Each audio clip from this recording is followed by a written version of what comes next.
ہر آیت میں ایسا شعور دیتا ہے کہ تم پھر در محبوب اور مصطفیٰ کی چوکھٹ پہ جھک جاؤ۔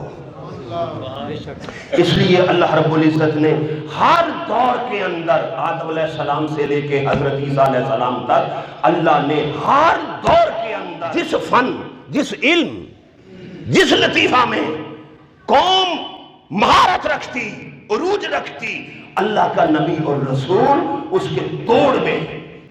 اگر قوم جادوگر میں ماہر تھی تو اللہ نے حضرت سلیمان علیہ السلام جیسا پیغمبر بھیجا ہے۔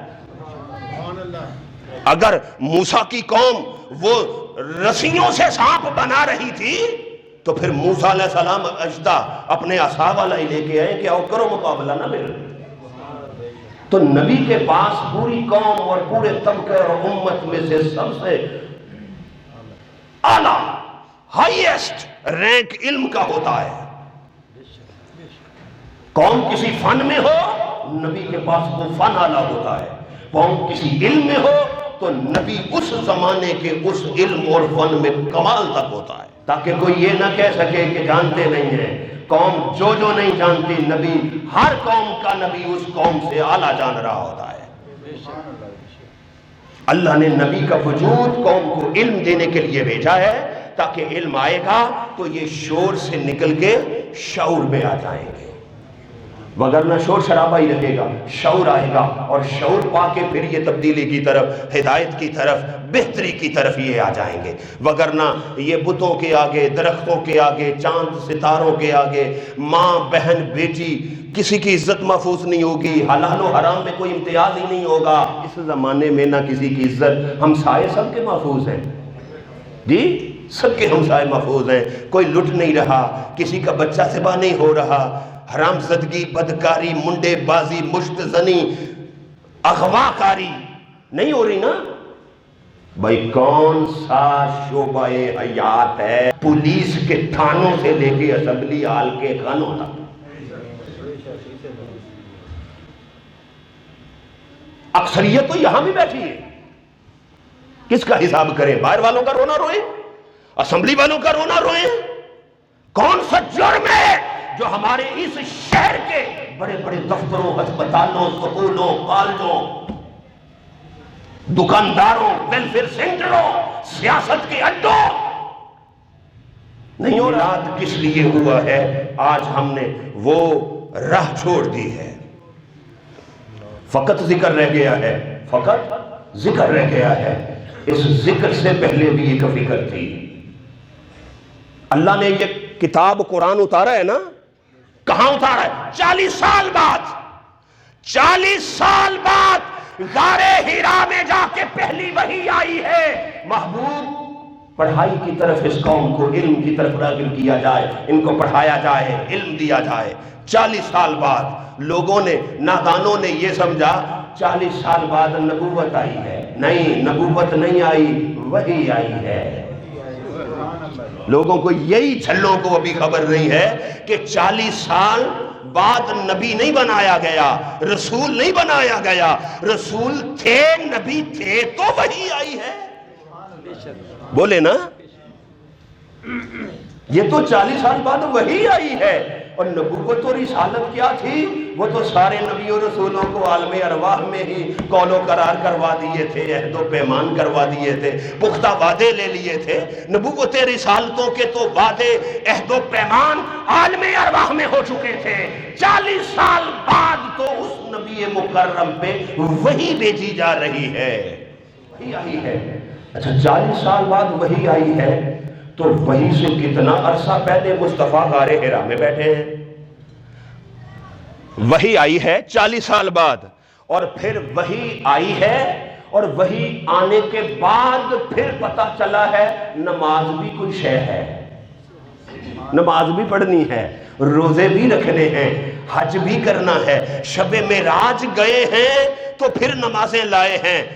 تو غار حرا میں نمازیں تو ابھی اتری نہیں، روزے اترے نہیں، حج زکوٰۃ ابھی اتری نہیں، 40 سال بعد وحی آ رہی ہے۔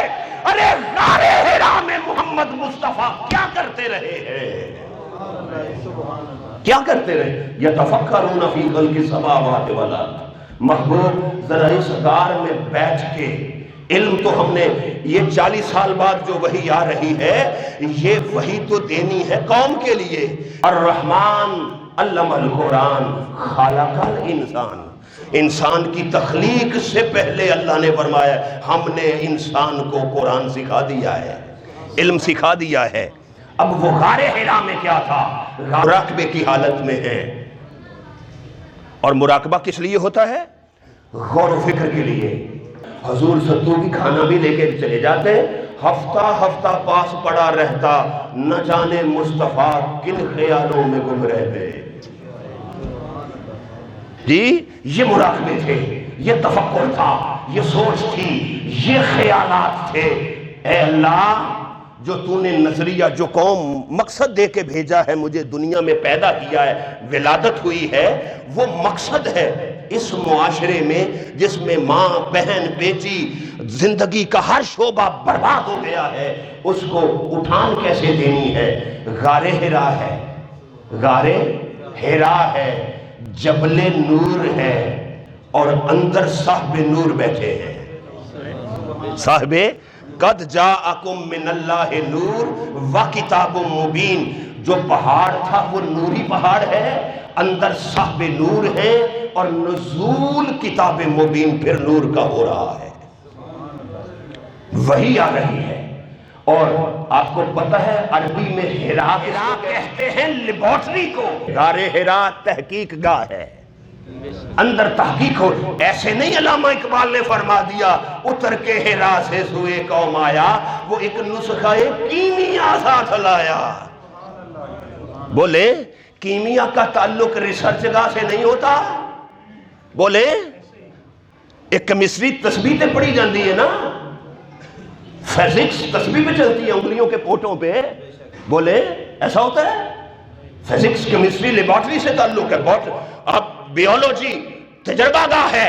اور یہ جو آیتیں اتر رہی ہیں اقرا بسم ربک الذی خلق، یہ ڈائریکٹ آپ کو فزکس اور کیمسٹری اور بیولوجی اور جینیٹکس، ماں کے پیٹ کے اندر بچے کی پیدائش، اس کے سارے مراحل، وہ 40 دنوں کے وقفے سے کیسے تبدیلی پاتا رہتا ہے. اللہ نے اس تحقیق گاہ میں بیٹھ کے محمد مصطفیٰ کو سارے راز سمجھا دیے ہیں. سارے راز اس غار کے اندر. حرا تجربہ گاہ، تحقیق گاہ ہے. تحقیق ادھر ہو گئی ہے. بولے قرآن اترا ہے، تحقیق ادھر ہے. اب تحقیق کے بعد کیا ہوتا ہے؟ تجربہ اور مشاہدہ. دنیا کے سائنسدان پہلے ہائپوتھیسس لیتے ہیں، مفروضہ قائم کرتے ہیں. سائنسدان پہلے فرض کرتے ہیں، مفروضہ لیتے ہیں، پھر مشاہدے کرتے ہیں، اور پھر تجربے کرتے ہیں، اور تجربے کے بعد جا کے پھر وہ ایک تھیوری، نظریہ اور سائنٹیفک لا بنتا ہے. یہ سائنسدانوں کا طریقہ ہے. اللہ نے مصطفیٰ کو پہلے تحقیق کروا دی ہے، اور تحقیق کروا کے تجربہ دنیا میں کروایا ہے، اور ساری کائنات کے لوگوں کو مشاہدہ کروا دیا ہے. ساری دنیا کے لوگوں کو اس کا مشاہدہ. تحقیق قرآن کی، کیمسٹری کی، بائیو کی، فزکس کی، ارضیات کی. زمین کے نیچے یہ سائنسدان آلات کی مدد سے دیکھتے ہیں کہ پانی کیا ہے، آلات کے ذریعے سے دیکھتے ہیں معدنیات کیا ہیں، کوئلہ ہے، لوہا ہے، تانبا ہے، گیس ہے، کیا ہے. غار حرا میں کوئی آلہ نہ تھا. ما ذاق والبصر کی محمد کی نگاہ ہے. کان مصطفیٰ کے ہیں، نگاہ حضور کی ہے، قلب انور مصطفیٰ کا ہے. اللہ تحقیق کروا رہا ہے، اور وہیں سے تحقیق کرنے کے بعد جب تحقیق مکمل ہو گئی پھر وہ نبی باہر نکل کے تجربے کرتا ہے. کیسے تجربے ہوتے ہیں؟ وہ مردے کو دیکھے تو زندہ کھڑا ہو جاتا ہے. آئے آئے یہ تجربے ہو رہے.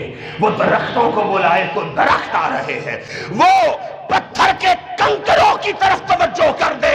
لوگوں پتھر بھی بول پڑتے ہیں، درخت بھی چلنا سیکھ لیتے ہیں. حضرت حنظلہ جیسے انسان بغیر پروں کے جہازوں کی طرح فضاؤں میں پرواز کر جاتے ہیں. یہ محمد مصطفیٰ کے وہ تجربے تھے جو کائنات کے اندر مصطفیٰ نے فرما دیے، اور پھر اپنے بیگانے سب نے حضور کا وہ موڑا ہوا سورج بھی، ٹوٹا ہوا چاند بھی، کلمے پڑھتے ہوئے پتھر بھی، اور درخت بھی چلتے ہوئے، ساری دنیا نے محمد کے تجربوں کا مشاہدہ کر لیا۔